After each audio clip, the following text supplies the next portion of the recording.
Welcome, welcome, welcome. This is your soul care message that is connected with the chakra series. For those that don't know me, my name is Koi, and I create soul care tools that help you with your self-healing practices and rituals towards your spiritual growth. And these are one of my self-healing soul care tools here. Um, for those that do know me, thank you for coming through, continuing this chakra series with me, and just always showing up and just showing me love. I truly appreciate it. As you can see right now, we're going to be tapping into the heart chakra. Okay, I'm going to be giving you a soul care message. If you haven't checked out the previous um, chakra, which is the throat chakra, please do so. You can actually read up on it in the sacred space that I have, the Array of Gratitude, aka AOG, all these syllables, portal. Okay, and this is where you can learn more about the tools that I create and different like skills and tools that you can actually use for your own soul discovery. All right. So I don't think I really need to get into a big intro here. If you're new, just check it out. Check out the different chakras because we're focusing on the 7 chakras. And today I'm just going to give you a intuitive message from the heart chakra and explore that with me. And if you're feeling the vibe, definitely subscribe and check out the links below. All right, let's get into it. So with the heart chakra, right? Can you guys see? The heart chakra is, to me, the most powerful magnetic chakra. It is in the center of the 7 for a reason. Um, the basic need is to love, right? And we understand this love through self-love, right? And its basic need is to love freely, right? By giving love and receiving love to be loved, right? You can see all of these things here when balanced: love for others, right? Love for self. When tough times happen, you can still find compassion and have empathy. And when it's overused, right, there's loose boundaries, start to make unhealthy choices in the name of love. And when it's underactive, right, the heartbreak, the grief of loss, right, feeling hard to get close to anyone, hermit, standoffish, and defensive, right? You can pause for the cause, or you can read up more on ways to balance your chakra in the link below. All right, but let's just get into these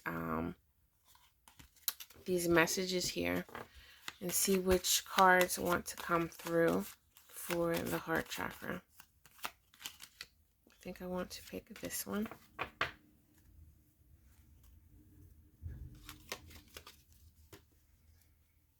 Okay, so let's see which one came through. So we have the light and shadow. These are my chakra affirmation cards. With light always comes shadow. As you see, I'm moving through these shadows. And it says, this is a light activation. So how you use these cards is you speak the light activation, feel into the resonance. And you speak um, the shadow recognition, you feel into that as well. So it says, I love what I do and see mistakes as lessons. Okay, and then the shadow recognition is, I'm stupid and the same stuff keeps happening to me.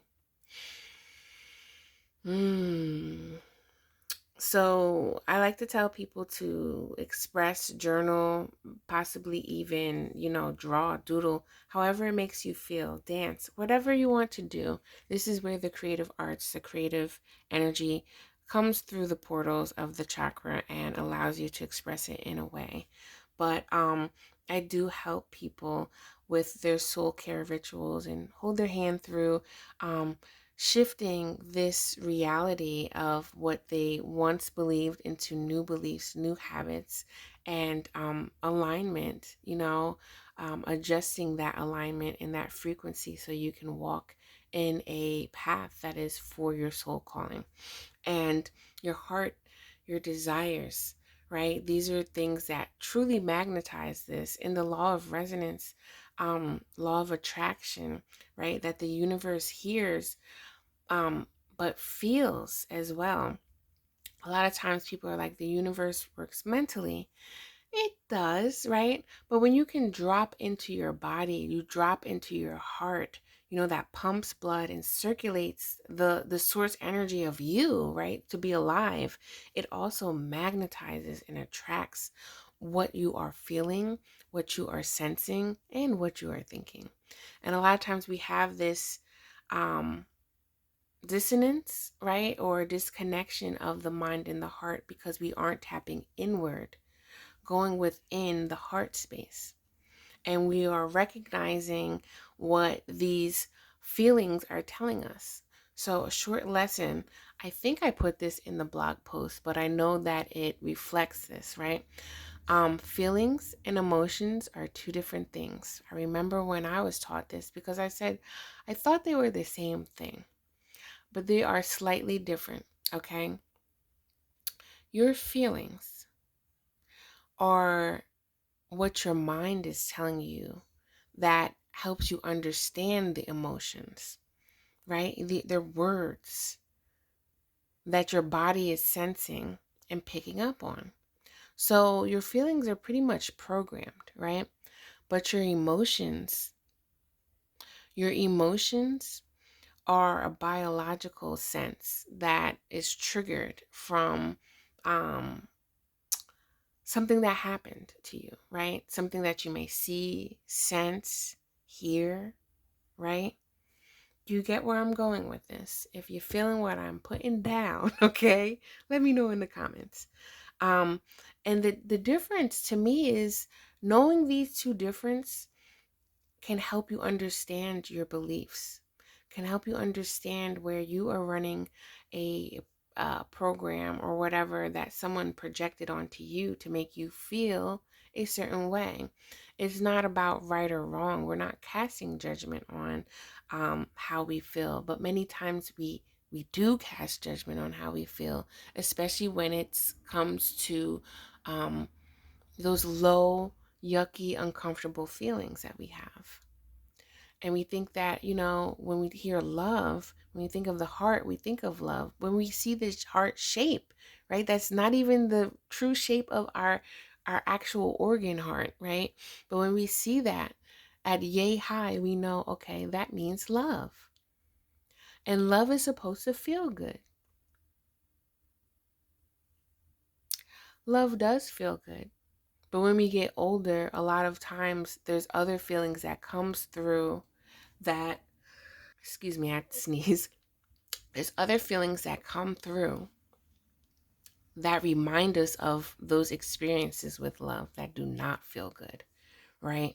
And in this world, a lot of us have been taught, have been programmed for generations of this conditional love, even through religion, right? There's conditions. People even say God fearing, right?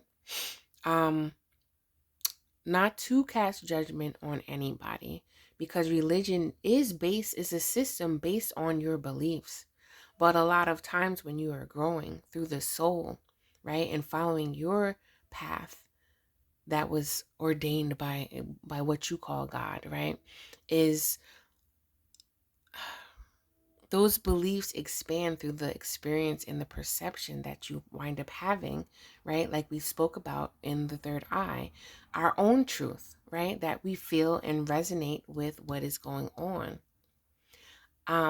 If I resonate stupid with a situation of, maybe a guy constantly calling you that and making you feel bad and making you feel ashamed for being who the heck you are, you're not going to feel good, right? Another person can resonate with the word stupid, as in, people are doing silly things and it doesn't feel as heavy and daunting, right? And my whole thing about the heart chakra here is that, again, our feelings do tell us what, they resonate with what we believe, they connect with what we believe to be true. But a lot of times we as human beings, right, don't self-reflect enough to really sit in our heart space. And some people even say the heart is where you find your soul. Some people say that, right? We'll learn a little bit more about the soul when we talk about the solar plexus next. But I say that to say, home is where the heart is, right? A sense of feeling home and feeling warm, right? And really, when we say home, we're talking about our body. And I can get real deep where is we're already programming and growing in our mother's womb, right? That is our first home, in the water of our mother's womb. And whatever she is going through, and if she's not nurturing herself, you know that that fetus, that baby is feeling that too. And a baby, a child, has the highest emotional intelligence because it's closest with God and source in their spirit first and foremost. It hasn't quite got programmed yet, but it is incubating, right? So I was just talking about, I was in a program recently. It was like a challenge, and we were speaking about desires, and a lovely lady named Jewel, um, she has these cards that talk about heart keys, and she was speaking on which I remember reading and possibly expressing in my journals how um, our heart is the first organ that grows in a fetus, right? The brain doesn't even grow yet in as the fetus in the mother's womb. It's the heart first. If I'm not mistaken, it develops at 6 weeks. I could be wrong, but it's around that time, okay? And when you think of it like that, it's like, wow, this is what I'm talking about. You know, the heartbeat it's a certain frequency. And this is where we're talking about with coming back home to self, to spirit, and that self-love is removing these conditions and programs and things that do not feel good, that was never you, right? Or maybe it was you for a certain time, but it's not your true you. And our truest selves are coming from all source of divine love and unconditional love. All right. And it's really nameless, you know? But when we think about the shadow of this card, I'm stupid and the same stuff keeps happening to me. We have to look at, why do these things keep happening to us? Where are we not recognizing our self-worth, that in our self-esteem and in our self-love? Where are we recognizing that? And how are we getting back to loving what you do and not feeling stupid for the mistakes that you've made, but seeing them as lessons and strengthening those weaknesses into a growth mindset, right? Where? How are we doing that? Okay, so let's pull some cards and just dive a little bit deeper into this message. Let's see what else has to be said here. What else wants to come through? It's way too much. Okay. So I don't know if we had this self-discovery card in another another chakra session. I don't know. If we did, this is going to be juicy. Let's move this over here.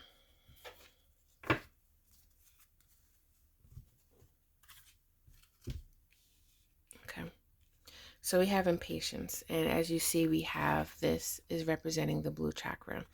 And the blue chakra, which is the throat chakra, as you learned, is the bridge from the mind to the heart, right? And when it's aligned, you know, it's you know, it's aligned. Things synchronistic. They come through. There's a word that I'm trying to think of that's not coming through for me right now, but I will share. I always see this now. I was working with a coach that was talking about being a vessel, right? And if you're a vessel and you're moving around and something's trying to be poured into it, you already know the stuff is going to get spilt out. But if you're standing still and you're pouring into that vessel, it's going to be aligned. It's going to be directly filled, divinely filled for what is needed, right? So let me just talk about this real quick. So this card, each card like has a like story that goes by, but it's really cool, and I love this because it helps you tap into the wisdom of the chakras as well. Um, so your desire to create may overpower the necessity of aligning with divine timing. The time to shine will come. Move with the energy and not in front of it. Being present has its own reward. And what was I saying? To be still is to be present, right? And when we talk about the light activation here, I love what I do and see mistakes as lessons. I'm really going to point out the entrepreneurships because I'm an entrepreneur. I've had a very long entrepreneurial journey, very long, and I was very impatient, right? And in this story here, this guy taps into the electric blue moon, and it says, if I don't take care of it, it will never happen. Okay. And this kind of is reminding me of like workaholics, right? And being perfect, the perfectionist. And really through self-discovery and the journey of that, as we entrepreneurs really help embody and move through our path, because that helps us remove certain blocks that we are faced with every time that we step into new growth and try new things. Okay, so this card is talking about how this guy had a job to hold the moon in its space with these cords, and he was fearful of, if he doesn't do it, it's going to get messed up. And he fell asleep, and then dawn came. And the thing here is that when we know our purpose, right? When we find our purpose through doing purposeful things, making strong intentions, and discovering how we react to that, discovering how we learned from these things, right? And honestly, the impatience brings a lot of fear.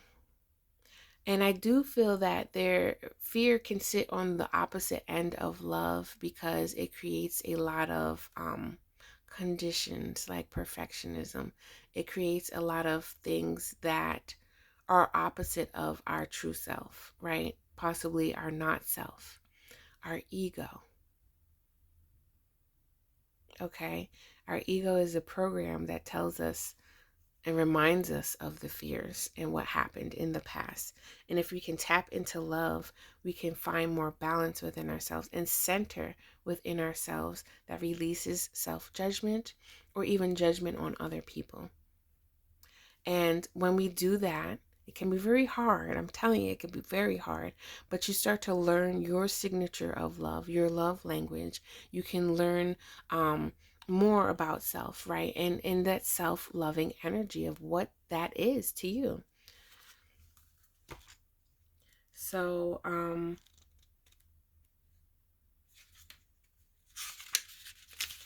the self-discovery card, if you want to pause for the cause, it says fresh perspective, the wisdom of experience, a shift in values. And values. Definitely values is something that is big within the heart space as well, because that helps you see your self-worth, right? Of what you truly deserve. Everybody deserves to experience something, right? But a lot of times we don't tap into or even take action to do that because we think that we are unworthy because of our beliefs, right? That are possibly swimming in the background. I'm just going to read what pops out to me. It says, let us be clear. This mandala represents a journey back to one's heart. What was I just saying, right? You're experiencing new ways as you never have before, and is a part of the experience to feel heart as through as though you are out of your comfort zone, because you are. Your comfort zone never existed. It was simply an illusion created by self to keep you feeling safe and small. But through that expansion, right, instead of contracting, through that expansion, because when you think about it, how does our heart even? Our heart contracts and expands. It's how it pumps blood, right? Where was I? Now, as your vibration continues to rise and expand, you will find liberation in the freedom of not knowing your new world and joy in returning to your divine self. I'm going to leave that here. If you want to pause for the cause to read it, you can. It gives meditations. And I'm going to wrap this up with my original card deck. Oh, we got two. Okay. And it says, anger is what gets us in trouble and pride is what keeps us there. I had to say this mantra or this card multiple times to really understand how anger truly blocks us from feeling a sense of worth, right? Or feeling a sense of joy, because the anger is what, like the disappointment is what caused the anger, right? The expectations can cause the anger. And anger goes outward. A lot of times it projects, right? And a lot of times too, when you're not really into self, you're not reflective of self, you can misdirect your anger, which I know I've done plenty of times, right? It's like I might shout at somebody. I wasn't even mad at them. I was mad at what happened 2 hours ago. You know what I mean? And then the pride is what keeps us there, is by not tapping into what you deserve and tapping into the love of knowing, like, okay, do I want to stay mad? Because it can linger and just settle in your energy and just create a new trigger for you. And you know, when you don't really resolve the anger, you're a walking ticking bomb, right? Misdirected anger. So pride, right? Not being too proud enough to say, hey, I'm sorry. Hey, excuse me for XYZ. And excuse yourself for being like, yo, not taking the time to be vulnerable with your emotions enough to understand why you was angry in the first place, right? Focus on the solution and not the problem. The more you focus on the problem, the more angry you will get, right? The more frustrated you'll get, the more challenged you will get. And there's nothing wrong with a challenge if you start redirecting yourself and opening yourself up to find solutions for the challenge, right? Instead of staying stuck in what happened to make you feel this way. Our emotions are energy and motion, and it will flow in different ways. But if we are unbalanced, right, and have certain blocks or too contracting or overly open, right, within our chakras, the energy will flow a certain way, and it will become trapped at times. And this is where the blocks come, the dis-ease comes, discomfort comes, and distortion comes. All right.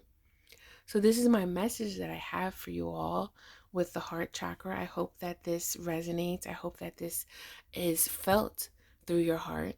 And I hope that you continue on this chakra series with me. If you want to read more about the heart chakra, I have it in the sacred space, the Array of Gratitude portal, that you can actually understand a little bit more about this chakra, as well as find some ways that can inspire you to balance this chakra. And again, if you're new, I have created a library, a video library, this learning portal to allow you to have self-healing tools that you can practice. Like these, right? And also come together and ask more questions and be able to tap into your desires so you can create this reality that you are wanting to achieve, especially if you're a spiritpreneur, if you're an artpreneur, right? If you're a coach. I really help connect with these people, my creative souls, I like to say. And we go through our highs and lows, and we are manifestors. Everyone can manifest, but a lot of times we're manifesting things that we don't want because we're not aware and we're not tapping into our magic. So check me out, check out the links below so I can help support you in your soul discovery or self-discovery journey and help you remove these blocks with more ease and grace in your life. Okay? Peace out, y'all. With love. If you're feeling the vibe, definitely subscribe, and I'll see you next time.